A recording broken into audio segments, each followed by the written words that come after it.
किसी ने बड़े कमाल की बात कही है कि तड़पना क्या होता है उससे पूछिए जिसके पास सब कुछ है लेकिन वो नहीं जिसे वो वाकई चाहता है। नमस्ते दोस्तों, मेरा नाम है आरजे कार्तिक। एक बहुत ही खूबसूरत सी कहानी जिसे सुधा मूर्ति जी ने लिखा है। सुधा मैम कहती हैं कि बात उन दिनों की है जब ओडिशा के छोटे छोटे गांव में जाकर के हम लोग स्कूल तैयार करवा रहे थे जरूरतमंद बच्चों के लिए। एक ऐसे ही छोटे से गांव में थे हम, पहाड़ी के बीच में झील किनारे वो गांव था और हम वहां स्कूल की बिल्डिंग देखने के लिए पहुंचे हुए थे। तभी अचानक से तेज बरसात होने लगी। जो मेरे साथ में ट्रांसलेटर थे जिन्हें ओरिया और इंग्लिश आती थी, उनके साथ थी और उन्होंने मुझे सजेस्ट किया कि चलते हैं फटाफट से किसी झोपड़ी में, किसी घर में, बरसात बहुत तेज है और रुकेगी नहीं अभी। तो हम नज़दीकी झोपड़ी में पहुंच गए। दरवाज़ा खटखटाया, अंदर से झोपड़ी के मालिक ने दरवाज़ा खोला। हमने वहाँ शरण ले ली। जब मैं अंदर पहुंची तो देखा कि झोपड़ी इतनी छोटी भी नहीं थी लेकिन बड़ी भी नहीं थी। उस झोपड़ी को दो हिस्सों में उसके मालिक ने डिवाइड कर रखा था। एक हिस्सा ऐसा था जिसमें दिन में हॉल, दिन में लोगों के बैठने की जगह और रात में वही बेडरूम बन जाता था। दूसरा हिस्सा जो था उसमें घर की किचन थी जिसमें से बच्चे के रोने की आवाज़ आ रही थी। उसकी माँ उसे लोरी सुना रही थी। बाहर बरसात हो रही थी। मेरा ट्रांसलेटर जो था उससे ज़्यादा देर वहाँ रुका नहीं गया। उसने कहा कि मैं गाँव घूम के आता हूँ। मैंने कहा कहाँ जाओगे, इतनी बारिश है, लेकिन वो माना नहीं, चला गया। क्या आप रुको ना, आप बैठो, कोई दिक्कत नहीं है। उसके जाने के बाद में झोपड़ी के मालिक ने मुझसे पूछा कि मैडम आप क्या लेंगी, चाय कॉफ़ी क्या पिला दें आपको?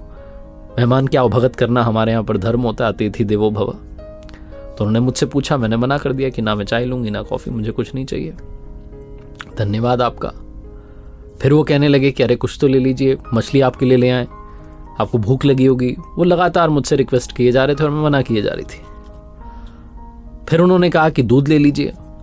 अब की बार मुझे लगा कि बार बार मना करती रहूंगी तो सही नहीं रहेगा। मैंने कह दिया कि ठीक है, दूध के लिए मैंने हाँ भर दी।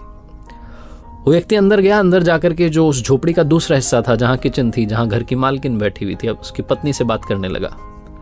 दोनों ओरिया में बात कर रहे थे लेकिन मुझे कुछ कुछ समझ में आ रहा था क्योंकि मैं संस्कृत समझती थी और संस्कृत के शब्द उसमें शामिल होते हैं। उनकी बातचीत से मुझे समझ में आया कि दोनों के बीच में झगड़ा शुरू हो चुका था। घर की मालकिन कह रही थी कि तुमने किस हक से उनसे पूछ लिया कि दूध पिएंगे, और उन्होंने कैसे कह दिया कि दूध पीना है?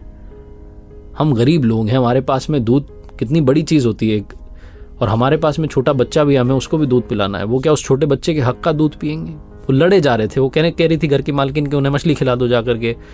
तो वो झोपड़ी का जो मालिक था वो समझा रहा था कि नहीं, वो वेजिटेरियन है, वो शाकाहारी है, वो नहीं खाती है मछली, चाय भी नहीं पीती हैं। अब घर आया मेहमान है, कुछ तो खिलाना पिलाना पड़ेगा। कोई बात नहीं, दूध हम कुछ कर लेंगे। लगातार वो कन्विंस कर रहा था, कन्विंस हो नहीं रही थी झोपड़ी की मालकिन। पति पत्नी का झगड़ा फाइनली इस बात पर आकर के रुका कि थोड़ा सा दूध लेकर के उसमें पानी मिला करके उसको उबाल करके वो मुझ तक पहुंचाएंगे। और उस व्यक्ति ने वही किया। वो दूध में पानी मिला करके उबाल के लेके आ गया।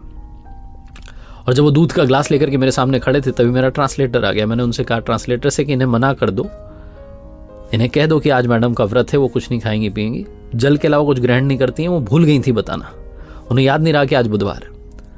जो मेरा ट्रांसलेटर था वो सोचने लगा कि सुबह तो होटल से ब्रेकफास्ट करके चली थी, अब ये ऐसा क्यों बोल रही हैं, लेकिन जो मैंने बोला था उसने बोल दिया। जो झोपड़ी का मालिक था वो उदास हो गया। उसे लगा कि अरे मैडम आप घर पर आई और आपने कुछ खाया पिया नहीं, लेकिन ठीक है आपका व्रत है। तो वैसे बुधवार का व्रत कौन करता है? फिर मैंने उन्हें समझाया कि मैं करती हूँ बुधवार का व्रत। उन्हें बुरा लगा, लेकिन मैंने उस दिन उस बच्चे के हक का दूध नहीं पिया और उस दिन के बाद से जीवन में कभी दूध नहीं पिया। The day I stop drinking milk. ये कहानी है सुधा मूर्ति जी की, उनकी बुक से ली हुई। और आज इस कहानी के जरिए बस ये बताना चाहता हूँ कि हमारे आसपास बहुत सारे ऐसे लोग हैं जो संकटों का सामना कर रहे हैं, लेकिन उनके चेहरे पर मुस्कान कम नहीं होती, उनके भाव कभी कमज़ोर नहीं होते। वो हमेशा दूसरों की भी मदद करना चाहते हैं, अवभगत करना चाहते हैं। एक बार फिर से वही बात कहूँगा जो अक्सर आपसे कहता हूँ, आइए इस दुनिया को अच्छा बनाते हैं। ऊपर वाले के आशीर्वाद के साथ, अपनी मेहनत और अपनों के प्यार के साथ कर दिखाइए कुछ ऐसा कि दुनिया करना चाहे आपके जैसा। याद रखिए, हर सोमवार सुबह 9:30 बजे मेरे साथ देखिए एक नई कहानी।